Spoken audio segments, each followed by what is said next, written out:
Ustedes se preguntarán qué hace un médico ciego Oliver hablando de registros médicas electrónicas. Esta frase de Bill Gates a mí me encanta, que es decir, que él escogería siempre a una persona floja para hacer un trabajo difícil, porque los flojos siempre encuentran una forma fácil de hacer las cosas. Es un poco lo que me pasó. Me tocó heredar una consulta voluminosa de pediatría, yo era muy flojo y en los años 90 comencé a buscar una forma de hacer más fácil mi consulta. Ustedes me disculparán, pero no pude evitar la tentación de usar Notebook LM con los tres primeros videos de este diplomado y la guía. Y me sorprendió una cosa. Tres conceptos de los que ha hablado el doctor Aldao. El papel de la autoorganización en redes complejas de cooperación, el método de aproximación sucesiva y la atención constante a los sistemas. Estos tres conceptos me recuerdan mucho cómo ha sido el desarrollo de nuestro sistema de historias electrónicas. Nos hemos autoorganizado, lo hemos sido en forma evolutiva y definitivamente los desarrollos metodológicos han sido progresivos. Es que comenzamos a desarrollar esto más o menos en 1994. Ahí tienen las primeras imágenes de nuestro sistema. No les voy a hablar aquí de la diferencia entre la de papel y la electrónica. Esa pelea obviamente la ganó por nocaut la historia electrónica. La ganó porque está disponible en todas partes, porque no requiere espacio físico, porque es más coherente la información, porque es más legible, porque se visualiza mejor y en todas partes, porque tiene la capacidad de tener fuentes de conocimiento, es mejor la confidencialidad de los datos, tiene funciones de comunicación, tiene soporte de transiciones. Es decir, las diferencias son ya demasiadas como para hacer la comparación. Esta discusión sobre si colocar nuestro software en la nube en los servidores locales que hace un par de años había que hacerla a la hora de comprar software. Ahorita no tiene mucho sentido. Ahorita la diferencia que hay entre colocar un software en la nube, sobre todo porque el tema de la guía nos ha cambiado todo el panorama. O sea, en principio el software debe ser colocado en la nube para mejor manejo y para mayor seguridad. Es que cuando hablamos de historias electrónicas, aunque nos recuerde la historia tradicional, es otra cosa completamente distinta. Sobre un núcleo central de una estructura para recoger datos que nos recuerda la historia tradicional con identificación, antecedentes, con registro de las consultas, se anexan una cantidad de funcionalidades que nos cambian completamente el panorama. Programadores de cita, solicitud de exámenes, recipes automatizados, tablas de crecimiento, mensajería, información para padres, teleconsulta, consentimiento, informes, almacenar imágenes, laboratorios, electros, tomografía, acceso a guías clínicas, estadísticas de control y inclusive hasta el genoma, cuando lo tengamos disponible en forma barata para todos los venezolanos. Por ejemplo, la imagen que tiene nuestro sistema de cita. Nos permite saber quiénes han inscrito, quiénes han pagado en un momento dado, en una semana. Esta es nuestra pantalla de identificación, por supuesto, que de forma clara. Tiene los datos del paciente y en el caso nuestro, que somos pediátricos, los datos del acompañante al mismo tiempo. ¿Okay? Cálculo de las edades automatizadas, cálculo automatizado, geolocalización. Por ejemplo, ahorita en el caso de las direcciones, usamos una aplicación que nos permite geolocalizar el sitio y escribir la dirección de forma mucho más exacta. Nuestro sistema está diseñado para que el dueño de los datos sea el paciente. ¿Qué quiere decir esto? Que el paciente en cualquier momento puede retirarle al médico el acceso a sus datos. Y estamos desarrollando un aplicativo que eso sí no está terminado, pero para que el paciente vea una versión de su historia que no puede modificar, obviamente, porque pensamos que es importante que la historia, quien introduzca los datos, sea personal médico capacitado. Además, hacemos una pequeña diferencia que nos parece importante. Los datos personales es una tabla completamente separada de los datos del resto de la historia. Esos datos personales se usan para facturación, ese tipo de cosas. Esos datos son absolutamente protegidos por las leyes de IPA, FISMA y todo eso. Y el acceso es restringido. Nadie discute que los datos personales sean intocables. Otro concepto que es distinto y que es motivo de discusión son los datos anonimizados. ¿Por qué? Porque en la investigación real hace falta datos anonimizados.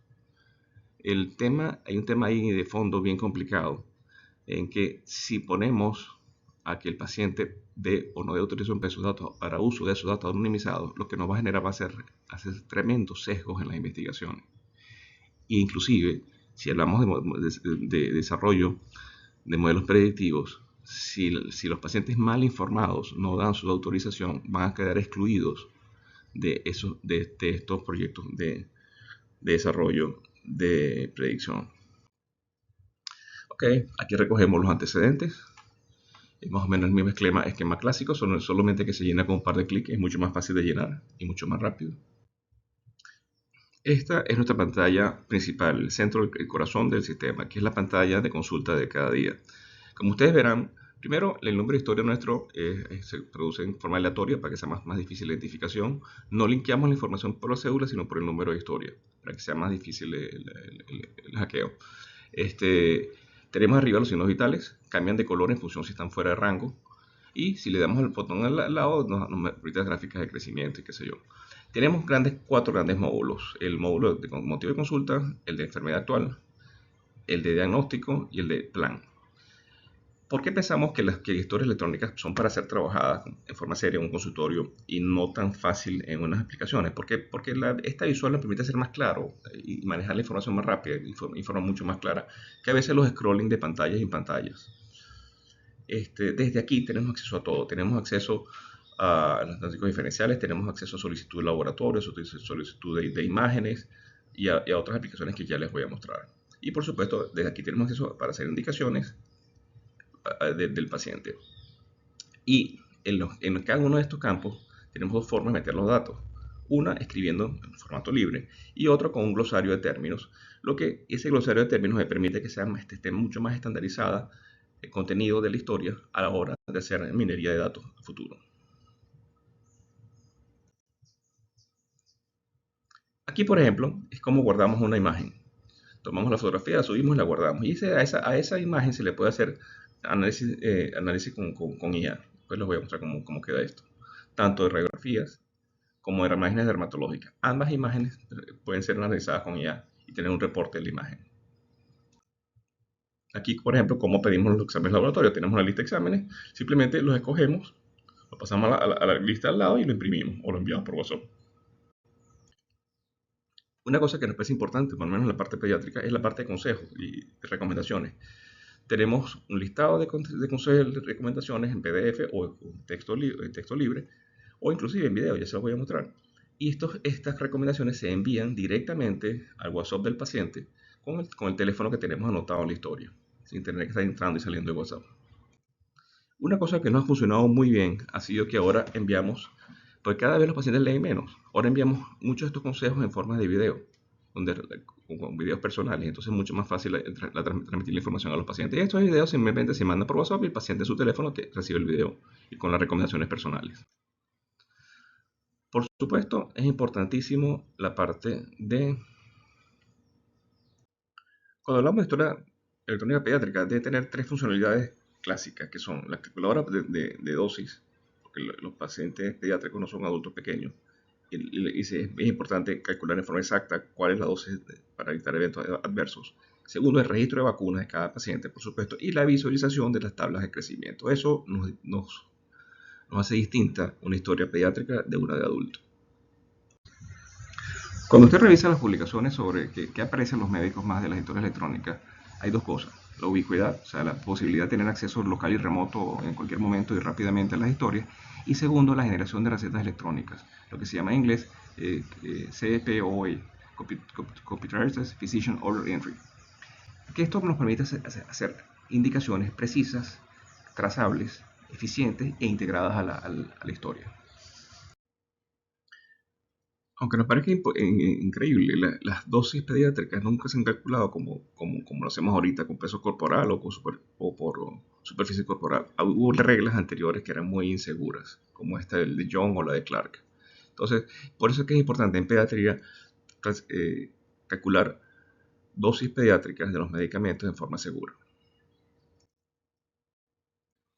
Y vamos a estar clarísimos, los médicos tenemos una pésima letra, entonces los recipes a manos no son legibles ni por el paciente, ni por el farmacéutico y a veces ni siquiera por el mismo médico. Entonces necesitamos escribir recipes rápido, claro, con dosis precisas y exactas, para que nos puedan entender. Esta es como funciona nuestra receta electrónica. Arriba tenemos los datos del paciente, peso, talla, alergias. Y aquí tenemos una lista como de 500, 600 medicamentos. Uno simplemente los busca por el nombre genérico o comercial. Le da un clic, lo pasa a una segunda lista. Ahí en esta segunda lista vemos los medicamentos escogidos. Y una vez que usted ha escogido los medicamentos, se calculan. Aquí vemos los medicamentos escogidos, pero un detalle, también podemos tener la lista por diagnósticos. Por ejemplo, si ponemos el clic, nos ordena por patología. Entonces, para acné hemos escogido una cantidad de medicamentos. Esto nos permite utilizar las guías clínicas. Es como, con el diagnóstico que usted tiene en la historia, cuando usted va a recibir, le va a ofrecer los medicamentos que la guía sugiere para ese diagnóstico. Entonces facilita mucho más que los médicos sigan guías clínicas predeterminadas. Aquí tenemos la segunda pantalla. En este caso solamente me calculó por el peso del paciente la dosis del medicamento. Uno confirma, chequea que la dosis sea correcta y simplemente se va a vista previa y lo imprime. Aquí vemos cómo se ve un récipe generado por el sistema. Los datos del paciente, los datos del médico y los medicamentos tanto comerciales como genéricos en el récipe. Y la diferencia, para hacer esto con 3-4 clics, solamente escogiendo los medicamentos, hace esto. Mucho más rápido y mucho más seguro. Esta forma de generar récipes es muy útil en telemedicina, porque nos permite enviarlos directamente al paciente, al WhatsApp del paciente, las indicaciones y los consejos. Pensamos, la medicina la utilizamos con muchísima frecuencia y es como un complemento a la consulta. Pensamos que la medicina, en particular la consulta directa con el paciente, es mucho más efectiva si el médico conoce previamente al paciente y además que es mucho más segura. Aquí, como se ven nuestros récipes generados en el WhatsApp del paciente, incluye nuestra firma, nuestro sello, ellos lo imprimen y se lo reciben sin mucho problema en la farmacia. Inclusive tenemos pacientes, por ejemplo, en Miami que imprimen esta dosis y en la farmacia todos se los despachan, cuando son, por supuesto, productos OTC. Las tablas de crecimiento en la historia pediátrica son indispensables, que sean fácil de ver y fácil de calcular. Así se ven nuestras gráficas de crecimiento. Nos permite el sistema calcular no solamente por percentiles, sino también por Z-score, solamente dándole a un clic. Y se genera automáticamente desde el peso que uno le metió en la historia. No tiene que estar metiendo datos extra. Esto para pediatría es fundamental. La gestión de investigaciones en pediatría es indispensable. Es importante para tener el registro de cada paciente, para hacer programación y para hacer análisis de las propias estadísticas. Este es como se ve en nuestro sistema de recolección de registro de vacunas y nos calcula siempre la próxima dosis. Esta misma pantalla se le imprime y se le puede enviar al paciente.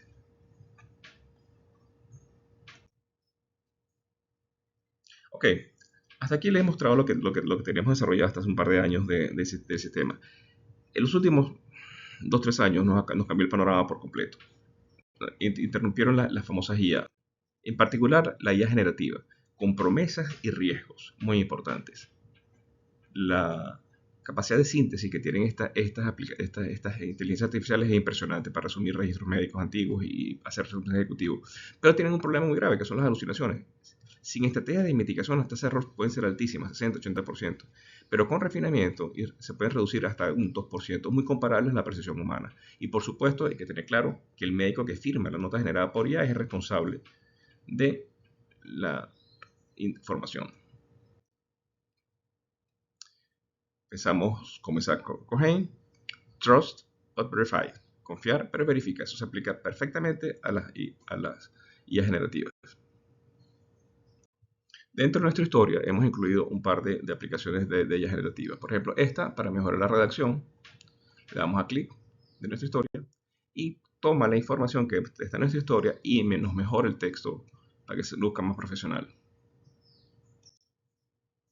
Esta otra, de diagnóstico diferencial, nos hemos apoyado en una aplicación que todos conocen ustedes, que es la famosa DXGPT. Es una aplicación bien interesante que desarrolló un ingeniero español cuyo hijo tenía una enfermedad neurodegenerativa que tardaron muchos años en diagnosticar. Y con esta aplicación, introduciendo la información de la historia, del cuento del paciente, que los toma directamente desde la historia, toma los datos anonimizados, nos permite tener diagnósticos diferenciales. Es bien interesante esta aplicación. Y la otra cosa donde le metimos allá fue en la parte de imágenes. Podemos hacer análisis tanto dermatológico como radiológico de las imágenes que hemos guardado de nuestra historia. Por ejemplo, este casito, con las imágenes radiológicas no muy claras, nos sugirió el sistema. Esta es la respuesta. Le pusimos contexto, fiebre más de 10 evolución, por supuesto. El resto del contexto lo toma de la historia, la edad y el sexo del paciente, y nos pidió hacer una tomografía. Esa fue la sugerencia de ella. Y efectivamente, cuando vimos la tomografía, nos da los diagnósticos diferenciales, que efectivamente fue una neumonía necrotizante con una hematocelular. Atención, eso fue el diagnóstico de este paciente. Este fue el informe de la IA que nos dio la IA. Está disponible en nuestra historia. La otra IA que le hemos anexado a la historia es esta, que es para aclarar dudas médicas. Dentro de la historia usted puede, sin tener que salir a ChatGPT o a otras aplicaciones a buscar información, puede tener acceso a estos dos modelos. Uno generado por nosotros, con datos que nos pide datos venezolanos, y otro, por supuesto, dejamos Open Evidence porque es una herramienta que es el estándar de oro para buscar información y evidencia en la red. Por ejemplo, en el caso nuestro le pusimos dame la dosis de anfotericina, esta frase, y ella fue capaz de hacerme este resumen ejecutivo. ¿Okay? El resumen ejecutivo que no solamente incluye las dosis, por supuesto, que le pedimos, sino las fuentes, que es bien importante. Y en este caso la disponibilidad en Farmatodo, si está disponible en Farmatodo. ¿Okay? Por ejemplo, le pedimos que nos calculara la dosis para insuficiencia renal de la micacina y nos dice no solamente la dosis, ¿no? Sino nos da directamente el link de la presentación que está disponible en Farmatodo, por ejemplo. Entonces te evita tener que salir a la página, todo dentro desde la historia. OpenEvidence, ya ustedes todos la conocen, es el estándar de búsqueda de información y evidencia, es una IA con la que no empezamos a competir porque el nivel de lo bajo de las equivocaciones es muy bajo el nivel de equivocaciones y es muy bajo el nivel de alucinaciones. Entonces la dejamos para que el médico pueda comparar la respuesta de nuestro sistema contra la respuesta de OpenEvidence si tiene alguna duda.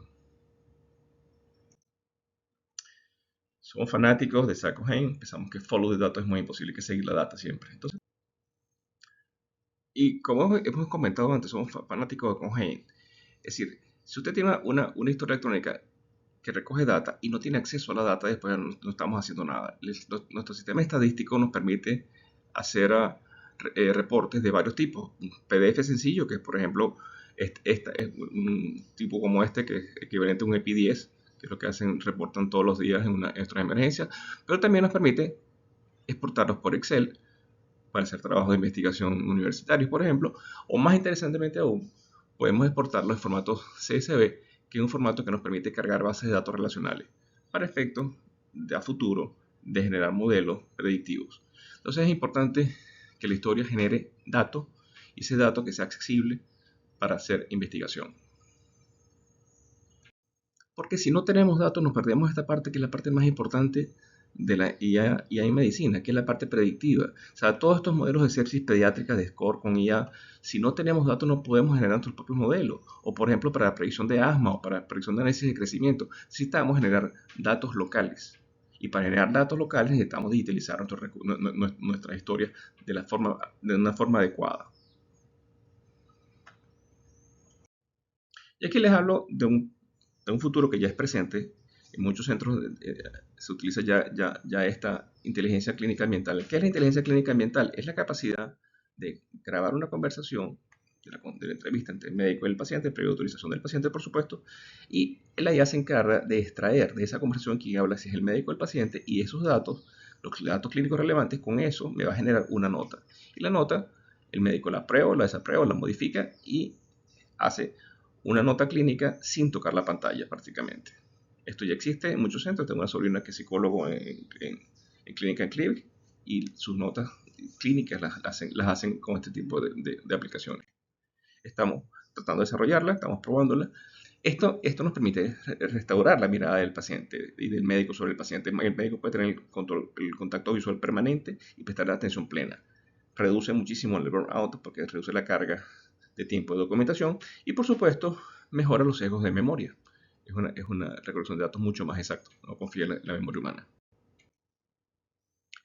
Ahora quiero hablarles del proyecto del que si es médico se siente más orgulloso, que es la implementación de una historia clínica electrónica en un servicio de emergencia de un hospital público venezolano.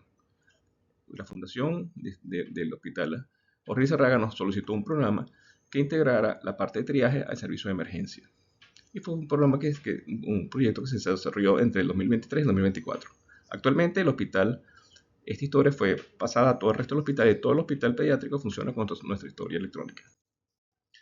No sé si ustedes saben, pero por disposición legal, las emergencias venezolanas deben usar un sistema de triaje venezolano que es una adaptación del sistema de Manchester. Pero o no lo hacen, o lo hacen a papel, que es lo mismo que no hacer nada. Desarrollamos nuestro sistema, una recepción para que recoja la identificación del paciente, un proceso de clasificación o triaje verdadero, y después la estación de trabajo, la historia. Se hicieron pancartas para educar al paciente, porque ahora el paciente se atendía en función de la gravedad y de la prioridad que tenía el paciente, y no del orden de llegada. Ya no era el portero el que decía que pasara el siguiente paciente a la consulta. Ya era un sistema de triaje. Tenían estas pantallas por colores y el paciente se atendía en función de la gravedad de su cuadro. Esta es la pantalla de este paciente a consultar, clasificados. El rojo, por supuesto, está más grave, pasado directo. La naranja un poco más, al que te vas más rápido. Y los verdes y azules eran pacientes estables que en realidad no deberían estar en emergencia. Y tenemos estadísticas en línea, instantáneas, de cómo se desarrolló la guardia, cuántos fueron graves, cuántos fueron moderados, y por supuesto además estadísticas de tipos de diagnóstico y todo eso.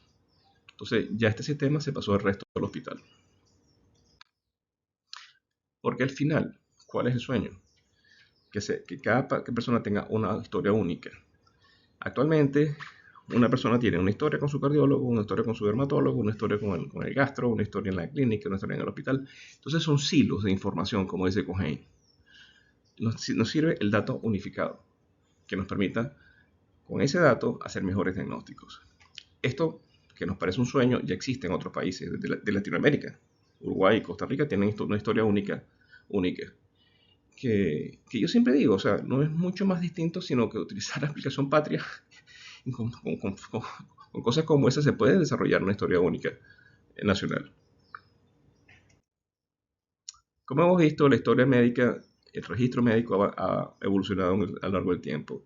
Desde una historia narrativa, se fue estructurando el lenguaje, pasamos a la época digital, hizo una crisis digital con la crisis de los 70 y después las IA nos han permitido recuperar ese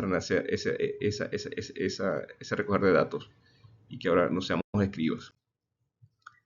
La estructura persiste desde los papiros, pero ahora somos visibles, el niño es visible y definitivamente, sea lo más importante, que el futuro va a ser híbrido. La mirada clínica, el ojo clínico se va a ver ampliado por allá. Ya el médico del siglo XXI va a tener fenotipados profundos, riesgos probabilísticos, conexiones genómicas.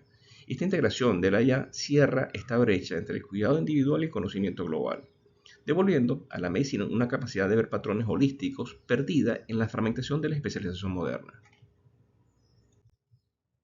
Conclusión, lo que queremos es sanar, no ser escribas, no documentar, que la tecnología permite al médico hacer lo que siempre ha hecho, oír, curar, aliviar y muchas veces consolar siempre. Es importante que la historia trabaje para el médico y no el médico para la historia. Muchísimas gracias. Estos son mis números, mis datos de contacto.